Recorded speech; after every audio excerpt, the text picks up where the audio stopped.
What you're going to need is 2 cups of plain flour or all-purpose, a cup of warm water, ghee butter, packet of dried yeast, nigella seeds.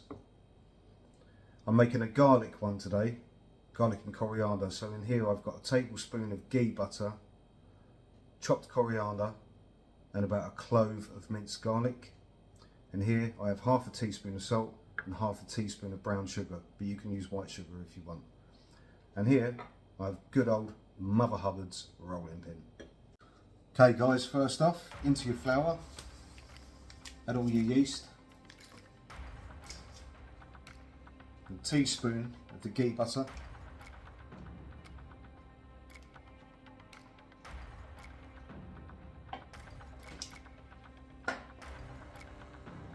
little pinch nigella seeds, which is sugar and salt,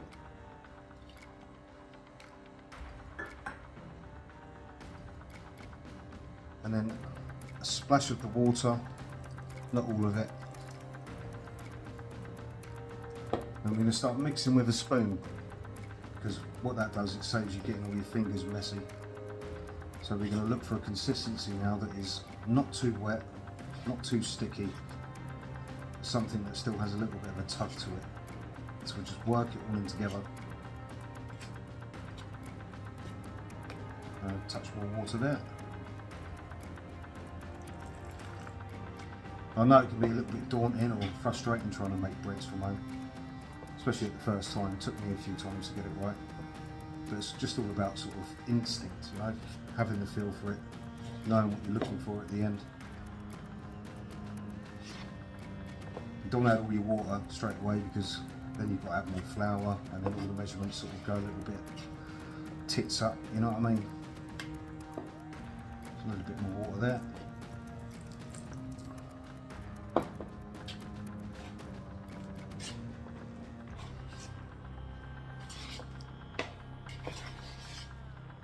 Keep moving it around, activate the yeast. It's not looking too bad now.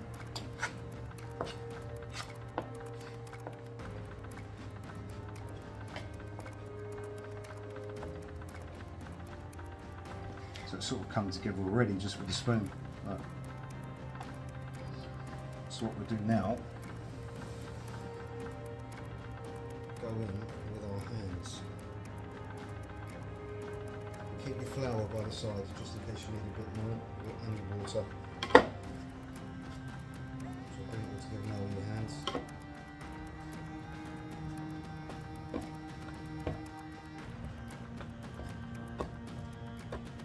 Right. It's almost perfect. To be honest, I thought I'd mess up the first time, especially recording it. I would add a bit of flour with that, to be honest. It's just a little bit too sticky for me. Only a little bit.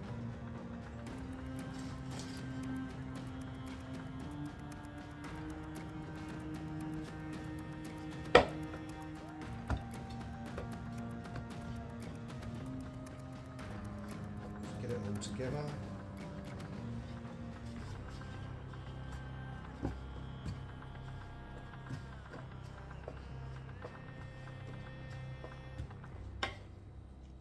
That's what you're looking for.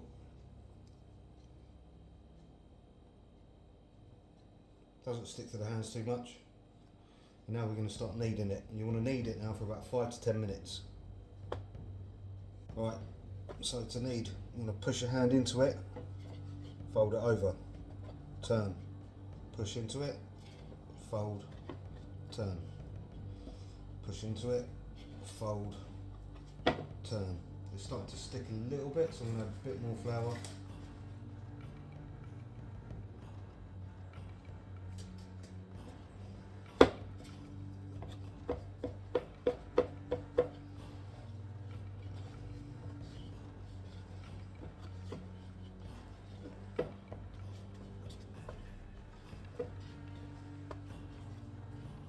Basically what you're doing is just stretching it all out, all the gluten, all the yeast, getting it all come together. You sort of want this dough ball consistency. A few little bits still sticking. A bit more flour.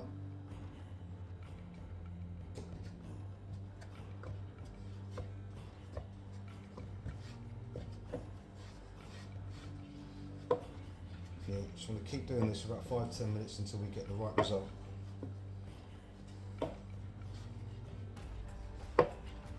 Okay, that's looking about ready now. Look at that.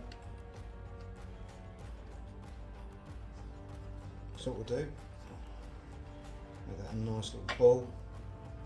Probably get 2 to 3 breads out of this, depending on how thick or thin you like it. Leave it in there now. You can leave that for 10 minutes and it'll be ready. But this will stay in the fridge for 2 to 3 days. Right, let's have a look at this bad boy. Yeah, it's expanded slightly. It's pretty decent. So I'm going to move him aside. Get your board. I'm going to dress it with a little bit of flour.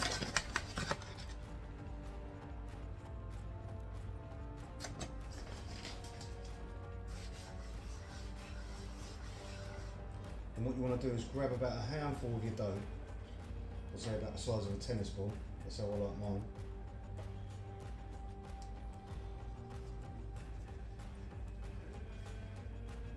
Compact them all in. Roll them around in the flour. Now get your old Mother Hubbard and start shaping them up. God, I never thought when I get my age I'll be using a rolling pin. I'll be putting curlers in the air next. You can use your fingers to do this, but for the sake of the video I'm just going to do it like this. At the end of the day it is a quick, easy recipe. See, what's happening is as you do that it expands and folds back in. That's the gluten trying to put it back together. That's a good sign. That means it's all come together very well. It's a good mix. Turn it in again. Just stubborn little bugger, isn't he? Don't need too much pressure on these.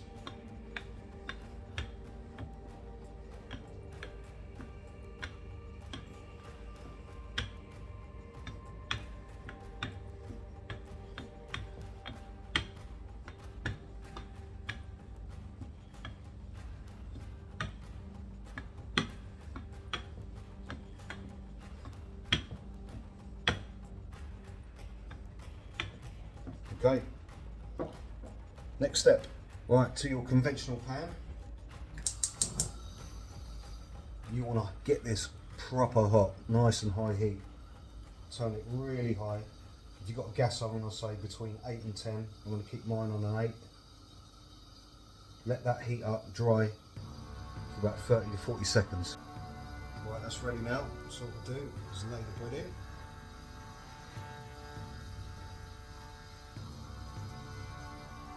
Shake. That didn't work, did it? Put those bits there.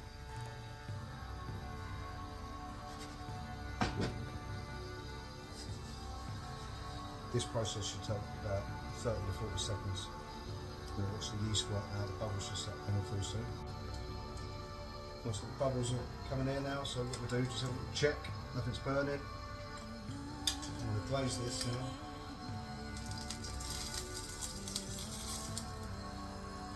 Mixture, garlic, ghee, coriander. Now I'm going to give this a flip. This won't take too long now because the oil will hit the pan. You don't want it to burn. Just keep checking.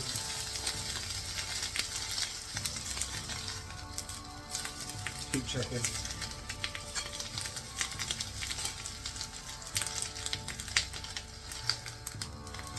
Almost ready.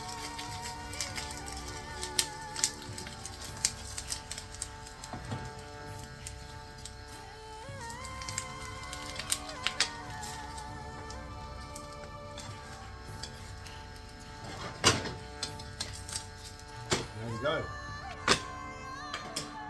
There is your naan. Absolutely singing. Beautiful. Tastes lovely. Smells gorgeous. That's how easy it is, guys. Enjoy.